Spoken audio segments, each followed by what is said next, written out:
മലബാർ സൈഡിലൊക്കെ ഇത് എരുന്ത്, തൃശ്ശൂർക്കാർക്ക് കുട്ടൻ, തെക്കൻ കേരളത്തിലാണെങ്കിൽ കായലിറച്ചി, ഞങ്ങൾ കോട്ടയംകാർ ഇതിനെ കക്ക ഇറച്ചി എന്ന് വിളിക്കും. ഇന്ന് നമുക്കൊരു കക്ക റോസ്റ്റ് ഉണ്ടാക്കിയാലോ?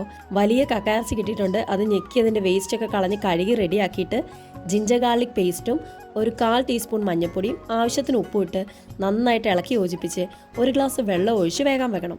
വേഗം വെച്ച് കഴിഞ്ഞ് സാധനങ്ങൾ നോക്കുമ്പോഴാണ് പെരിഞ്ജീരകമൊക്കെ തീർന്നിരിക്കുമായിരുന്നു. നമ്മുടെ വീടിനടുത്തുള്ള രമ്യ ചേച്ചിയുടെ കടയിൽ പോയിട്ട് ഒരു പാക്കറ്റ് പെരിഞ്ജീരകം അങ്ങോട്ട് മേടിച്ചു.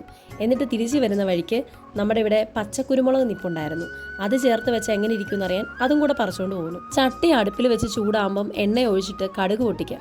എന്നിട്ട് നീളത്തിൽ കീറിയ പച്ചമുളക് ഒരു 4 എണ്ണം, ജിഞ്ചർ ഗാർലിക് അതായത് നമ്മുടെ വെളുത്തുള്ളിയും ഇഞ്ചിയും നീളത്തിൽ അരിഞ്ഞത്, കറിവേപ്പില ആവശ്യത്തിന്, പിന്നെ ഒരു 4 സവാള നീളത്തിൽ അരിഞ്ഞതും കൂടെ ഇട്ട് നന്നായിട്ട് വഴച്ചെടുക്കാം. പകുതി മൂത്ത് വരുമ്പോഴേക്കും ആവശ്യത്തിന് ഇച്ചിരി പെരിഞ്ജീരകവും പിന്നെ നമ്മൾ പച്ച കുരുമുളക് ചതച്ചതും കൂടെ ചേർത്ത് കൊടുക്കണം.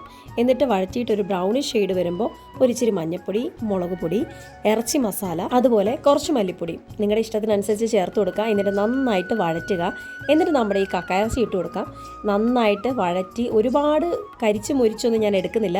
ഈ ഒരു രീതിക്കൊക്കെ ആക്കി എടുക്കുന്നുള്ളൂ കേട്ടോ. നല്ലൊരു മണം വരും കേട്ടോ. ഒരു വാഴയില എടുത്തിട്ട് ഈ കക്കയിറച്ചി കുറച്ച് അതിലേക്ക് വാരിയിട്ടിട്ട് നല്ല വെള്ളച്ചോറും തലേ ദിവസത്തെ മോര് കാച്ചിയതും പിന്നെ വാഴയ്ക്ക മെഴുക്കുരട്ടി ഇവിടെ ഉണ്ടായിരുന്നു, നല്ല വെന്തതായിരുന്നു.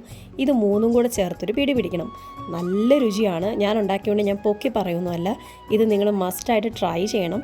അതുപോലെ തന്നെ എന്നെ ഫോളോയും ചെയ്യണം കേട്ടോ.